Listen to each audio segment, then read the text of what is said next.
still trying to also, manage the self-care of our staff and so forth. But what I will say to a lot of what you said around that is last year, one, we started with the cultural calendar, right? And so that we could then have conversations with our students, with our families, with teachers and say, hey, like if a kid isn't here today, and it may be an observance for them, and then they can come into school. Is that universal though, like K through 5? Because I never hear about any of it. Yep. Never. Communication is.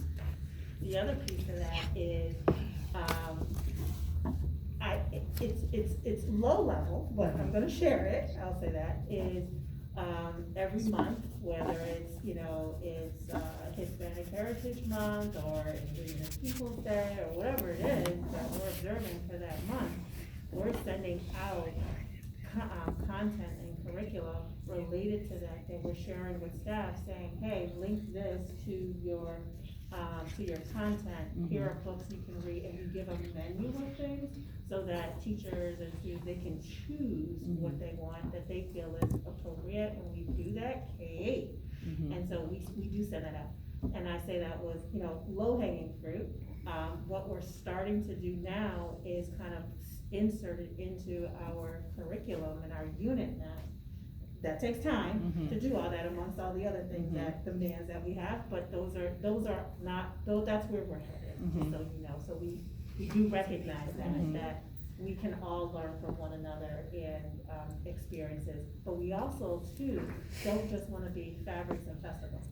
That we also want to make sure that we include the rigor, the reading materials, the content, include not only just informational text, but also literature that relates to that. So so if you have recommendations, you can feel free to send them my way of things that you're aware of.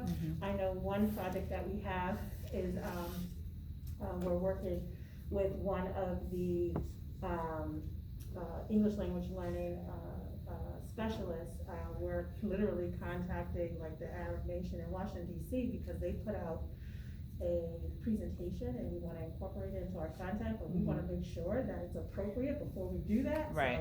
So those are just things that I just wanted to kind of just give you a context that we are. I think that you guys need to utilize parents. I think parents and students. What about students? Willing.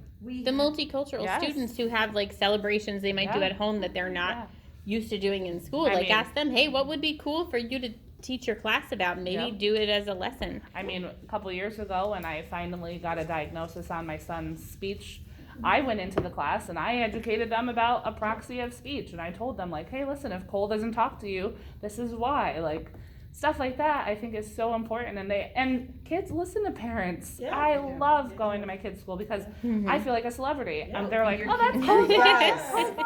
I'm like, very proud to have you there. Yeah. True. And it's true. That's important. We both noticed that at the middle level especially, there aren't a lot of parent volunteers in the school. We haven't quite figured, COVID aside. Well, that's gonna go middle away. schoolers are hard. Middle schools are hard, but they need our there's love two of us too. here, Kelly. So I think we we'd love to have you come into the schools. And You so- know why? Because by the time your kids get to middle school, you're really in the workforce, and like, right now, I'm Wait, still okay, kids, well, I have to say, I'm working. you need Well, yeah, to- you do need work. to stay with them in middle school. You absolutely need to. Yeah. She's Oh, been I through it agree. already. Thank you so much. So, I would like to say something. Please.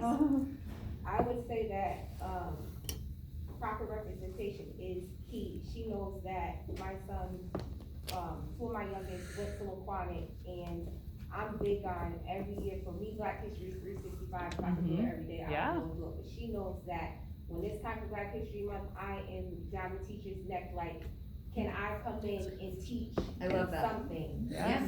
When they did the big multicultural night, My favorite night. Yeah, we don't do those anymore. Come in and like showcase dancing and all that other thing. So I get what, I don't know her name, but what she was saying is, yes, it's good to implement that and have your teachers implement it into their curriculum, but I think that it would be more beneficial if parents did come in, because proper records, I'm gonna receive it more if you look like me. I think kids remember it Absolutely. more too when it's not the teacher that they see every single day. It tends to stick out in their mind a little bit especially more. when they see that student you know, oh, hey, I saw your mom, and they're gonna Yes. talk about that for weeks and weeks and weeks on end. Yep. And if mom comes in a few times, they know who mom well, is. well, let me tell you something real quick.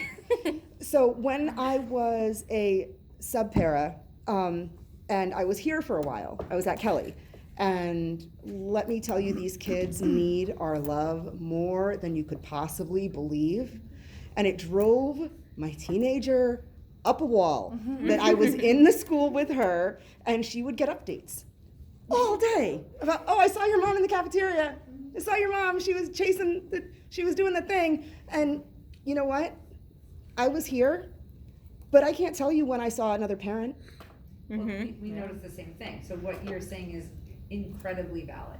And It's needed. What it is very needed, and so help us think through, you don't have to do it for tonight, but definitely for next time, what would that look like? Do we, because I appreciate the fact that it's celebrated in one particular month because of the level of importance, but it needs to be all year long, in my opinion. And so what we've talked about, especially in visiting the middle schools, is that if more parents were in here every single day, being a part of the fabric Don't of the, threaten of me the with a day, good time. the kids would be more engaged, the staff would feel more supported, and you would be able to give us feedback on what we could do better to serve your children.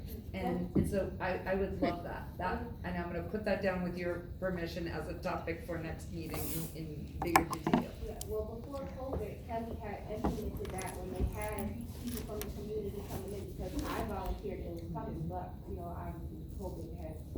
So you missed the beginning. I think we have opened up to at least 5 regular, like not I'm only gonna come one time, but like with some regularity, volunteers in each school, that principals are comfortable doing that. And I'm checking in with Uncas Health to see how far I can go with that. We're starting to open up, and please let us get to one part of the agenda where I need your feedback about